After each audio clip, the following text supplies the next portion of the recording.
Hello, everybody, and welcome. This is a Legacy School reading lesson. For this lesson, all you'll need is your reading booklet, opened up to pages 51 all the way till 55. So this week, we're going to be reading 3 extracts from a story called Stig of the Dump by Clive King.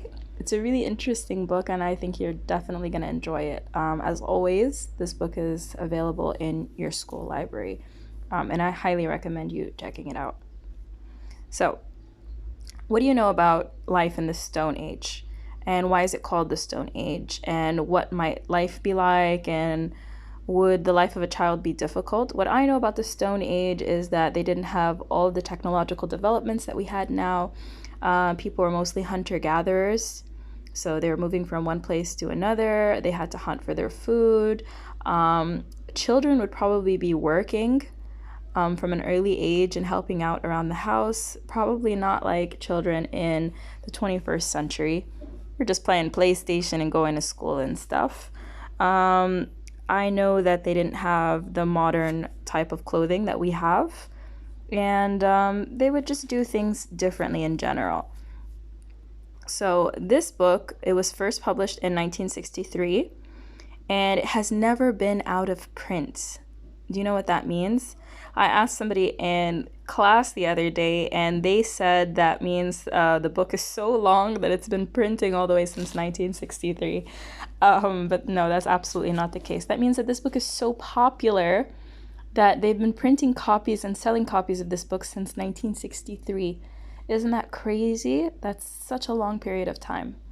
And that's why it's a modern classic, or considered a modern classic, and it's much loved by generations and generations of readers. It never really gets old. So in this exciting adventure, it's mid-20th century, and Barney, the main character, actually accidentally meets and befriends a Neolithic Stig. So Stig is a boy from the Neolithic era. So very, very, very long ago. Very simple lives. People that live very simple lives a very long time ago. And he lives in an abandoned rubbish-filled chalk pit. You guys probably know what chalk pits are from your geography lesson. It's like a quarry where they would dig out lots and lots of stones and use them for other things. So the two share a mutual trust and understanding. And despite there being no common language, they somehow find a way to communicate with each other and have lots of adventures. So you guys have probably in your lives met somebody who doesn't speak the same language as you, but I'm pretty sure you found a way to communicate. You can communicate through gestures, pointing, drawing pictures, things like that. So it's not always necessary that you speak the same language as somebody to be able to relate to them or to communicate with them.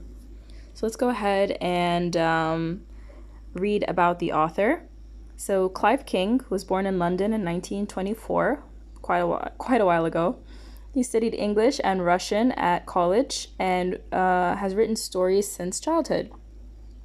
As a sub-lieutenant in the Royal Navy Volunteer Reserve, so he was part of the Navy, which is a section of the military. The Navy is the part of the military that actually operates from ships or boats in the ocean. He visited many parts of the world, and he came across many tribal people on his travels. He said, "I have traveled quite a lot, and I have met so many so-called primitive people abroad." So let's go ahead and discuss the word primitive, or the term primitive. Primitive means they have very, very simple lives. They're not as advanced as modern people. But he says they're not primitive people. They're not so different from us. So just because somebody has a different lifestyle or doesn't enjoy the same modern conveniences as us, doesn't mean that they are primitive or they don't understand as much as us. It just means that they have a different way of living, but they're not different from us in the way that we think. He now lives in rural Norfolk in a house that has been rescued from demolition. So he lives in a house that should have been too old to live in. It should have been demolished, but he lives in it. He probably fixed it up. And just like Stig, he is also very resourceful. He is an original recycler. Okay. That's probably evident in the fact that he recycled that house. All right, an interesting fact about Clive King is that he spent much of his childhood in the village of Ash, where he, like his hero Barney, rummaged around the rubbish-strewn chalk pit. He said that Ash was a boring place to live, so he invented Stig, the character Stig, to liven it up a little bit. So this book is actually set in the village that he grew up, or it's based on the village that he grew up. Let's go ahead and read through extract 1 on page 51. So, when he got back to the house, his grandmother and sister, Lou, were just coming in from feeding the hens. "Where have you been all this time?" asked his grandmother. "I went up to the chalk pit," said Barney. "All by yourself?" exclaimed Lou. "Yes, of course," he said. What have you been doing?" his grandmother asked. Well, I fell and I bumped my head." "Poor Barney," said Lou and laughed. Do you think she really felt bad for him? Oh, she was probably just being sarcastic, since they said that she laughed. "But it was all right," Barney went on, "because I met Stig." "Who's Stig?" they both asked together. "He's a sort of boy," replied Barney. "He just wears rabbit skins and lives in a cave. He gets his water through a vacuum cleaner and puts chalk in his bath. He's my friend." "Good gracious," exclaimed his grandmother. "What a funny friend you have, dear." "He means he's been playing caveman," Lou exclaimed helpfully. "Stig's just a pretend friend, isn't he, Barney?" "No, he's really true," Barney protested. "Of course he's true," his mother smiled. "Now, Lou, don't tease Barney." "Let's pretend Stig's a wicked wizard who lives in a cave and turns people into stone," Lou began eagerly. She was always inventing stories and games like that.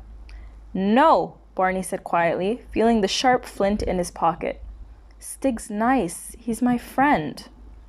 That night, he kept the flint under his pillow and thought of Stig out there in the pit, sleeping on his bed of bracken and old newspaper. All right, so you're probably wondering what a flint is. So a flint is like this sharp, pointy part of an arrow. It's usually made out of stone and it's used for hunting. So why did he have a flint in his pocket? Because Stig gave it to him. Otherwise, there would be no reason for a modern boy to have a flint. So he reached into his pocket to feel that flint because maybe for a second he was wondering, did I just imagine that? But when he felt the flint, he was like, no. He's real. He gave me this flint. And all night he was feeling for it under his pillow. All right, Mom and Grandma obviously don't believe that Stig is real, though. Let's go ahead and have a look at extract 2. But Stig was squatting in a faraway look in his eyes and a piece of charred board in his hand, looking towards a blank wall of the cave. He seemed to be looking through it, not at it, and he moved up the wall, his eyes fixed intently as though he was watching something interesting through the window. So he's hyper-focused, and he has this charred piece of board or stick in his hand. It's a little burnt piece of board or stick that he's about to draw with. Then he suddenly attacked the white wall with his blackened stick. On the chalk, he made sweeping black lines, and there was the outline of a galloping horse. More fierce scrapes of the stick, and there was a stag with antlers galloping. So he's drawing these drawings on the wall. Soon there were little men running with spears and bows and arrows. Barney was hopping with excitement. "Stig, you're a good drawer. I wish I could do pictures like that." "Do some more, Stig." "Oh, the men are killing the deer." For there was a spear stuck in the shoulder of the galloping deer, so that it hurt to look at it. So obviously Stig is drawing these depictions or these pictures of men hunting. And this is something that people in the Stone Age would often do.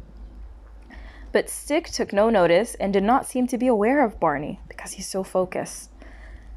For Stig was not thinking about making pictures. He was out there in the hunt, galloping with the animals, running with the hunters, and his hands, practiced as they were working with hard flint and tough bone, went on drawing the springy black lines on the wall as if he could not help it. So Stig is super focused on what he is drawing, and he was out there. They describe him as being out there with the animals hunting. Of course, this is not literally what is happening, but it's like he's living through his paintings. Maybe because he wishes he wishes that maybe he misses that life of his where he would go out and hunt, right? Let's go ahead and look at extract 3 before we go and do our questions. He came out of the shack and faced the Snargets. Here the Snargets are a gang of really mean boys. One had a broken down old air gun, and the others were pointing sticks. "Car, it ain't Albert," exclaimed the youngest Snarget. "We can see that," said the oldest roughly. "What's your name?" he said to Barney in the same voice. "Barney," said Barney. "What's yours?"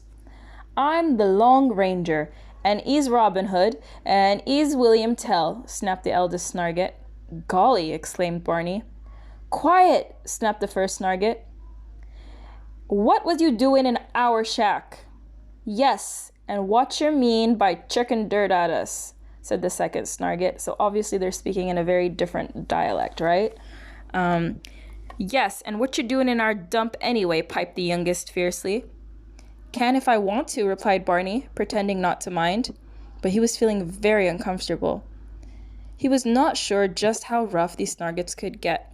So just to explain, these Snargets, or these mean boys, are asking them what they're doing in their dump and why are they throwing dirt at them, and what are they doing around in general.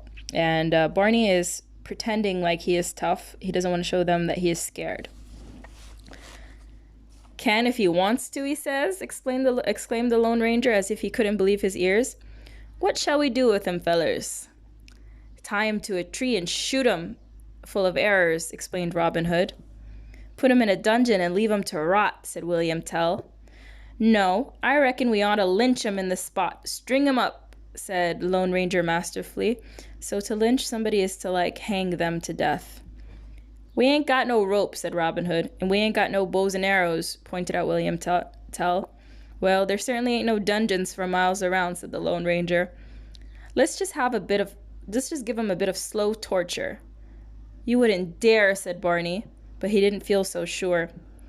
"Oh, wouldn't we?" sneered the Lone Ranger. "That's what you think. We often do, don't we, fellers? Don't we all the time, don't we? Give people the slow torture." So obviously they want to hurt Barney and Stig. But the funny part about this text is that one of them suggests that they shoot them. They tie them to a tree and shoot them full of arrows. The other one suggests that they put them in a dungeon to rot. And the third one suggests that they lynch them. But then they realized they didn't have any rope to lynch. They didn't have any bows and arrows. And there wasn't a dungeon around either for that. So it just lets us know that maybe the Snargets aren't the smartest boys out there. All right, let's go ahead and look at our questions. We have 5, and then we have extension work as always. Question 1. These are on page 54. Compare your life to Stig's life. What are the basic differences between the way you live and the way he lives? Number 2. What do you think Barney likes most about Stig's way of life? Use evidence from the text to support your answer. So I want a quote surrounded by quotation marks. Number 3. Would you like to live a life completely free of rules and duties? Explain why or why not. I think I know what your answers are going to be. But question 4 kind of puts it into perspective. What do you think would happen if everyone in the world did what they wanted and there were no set of rules or duties? Think about that one. Don't say, "Oh my God, the world would be an amazing place." I think we would fall into chaos. But can you explain how? Question 5. What does each Snarget plan to do with Barney? We just talked about that. So you're going to list, there are 3 Snargets, and what does each one plan to do? And then for extension work, what happens next? Continue the last scene. Imagine that Stig appears. How do the Snargets react to Stig? Are they trying to start a conversation with Stig? Remember, Stig doesn't speak. What do they do? What do they threaten him with? And like I said, remember, Stig does not talk. You can imagine what Barney would say if he was speaking for him. Can you try to explain who Stig is and what he can do? Do the Snargets make fun of him? Do they attack? Your writing should include third-person narration, so you're going to use pronouns like he, she, it, them, they. You're not going to be writing in your perspective. No first-person pronouns like I or me or we. and no use as well. You must use a new line every time somebody new speaks in the story. All right, I can't wait to see your answers, and if you have any questions, just please let me know on Seesaw. Thank you.